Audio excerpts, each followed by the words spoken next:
Hey y'all, I'm Krista and welcome to my channel, Real Talk and Redemption.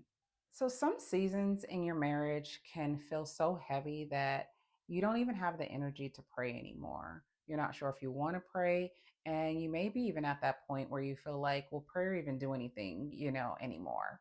Well, one time I was praying to God about all of the drama that I was going through in my marriage, all of the stuff my husband was putting me through, and God had the nerve to check me about me.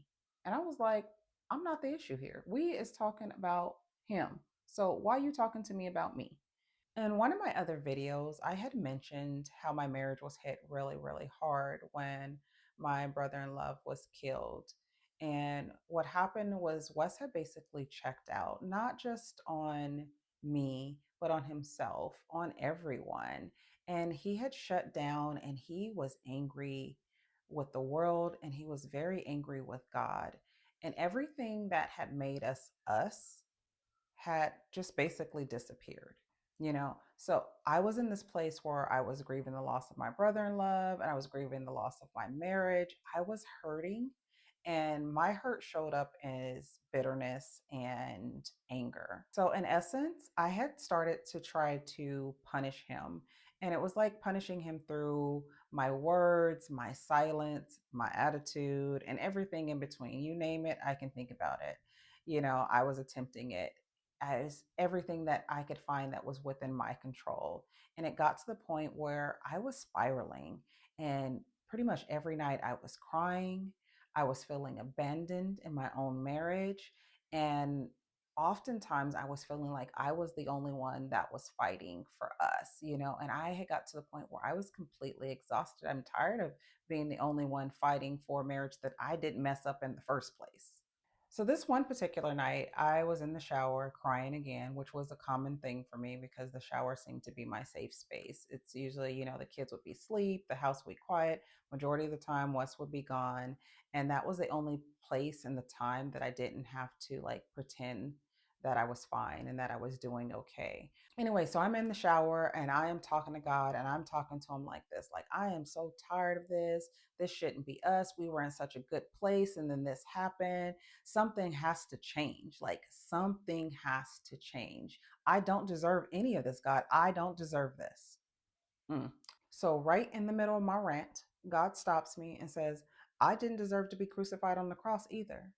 You need to stop focusing on what you think you deserve and start focusing on me and what it is that I'm asking you to do during this season.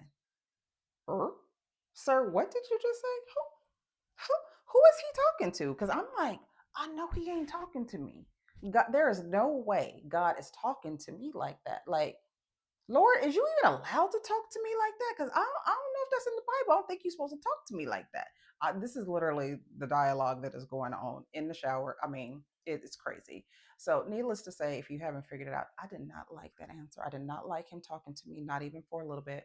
So, I just got to the point where I stopped praying for a week or two. Like, I'm not praying because I could just kind of have the attitude of like, if that's God, if that's how you gonna be talking to me when I'm being vulnerable and I'm hurting, then you know what? Maybe we shouldn't talk for a while. We need a break from each other because this ain't working out for me.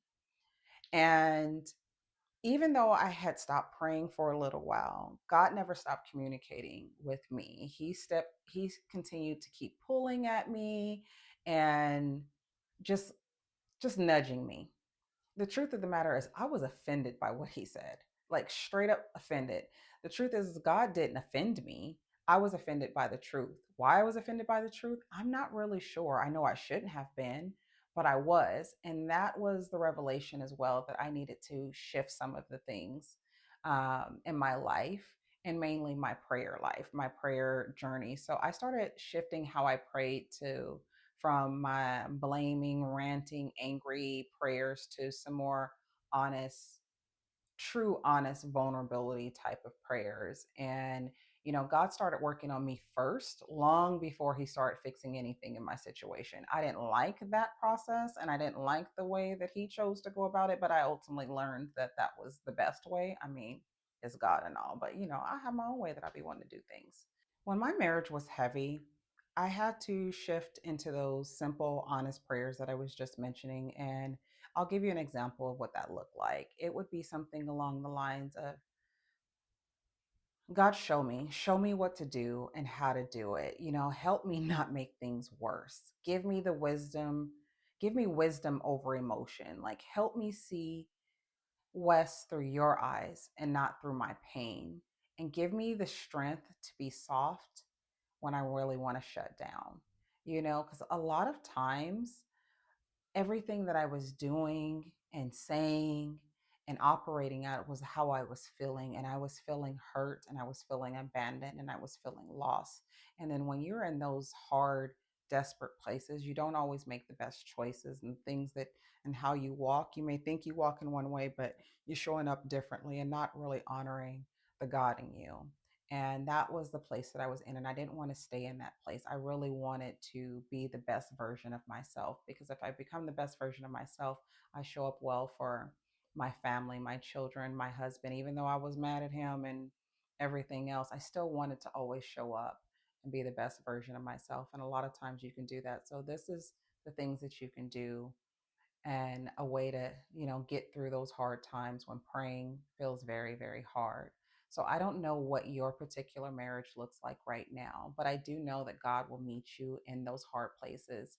And sometimes he starts with us first, and it's not to blame us, but it's to strengthen us. So if this message spoke to you, feel free to go ahead and like this video, drop me a comment, or just tell me how I can pray for you. And if you know someone that needs this type of encouragement, go ahead and share this video with them. And I'll see you soon.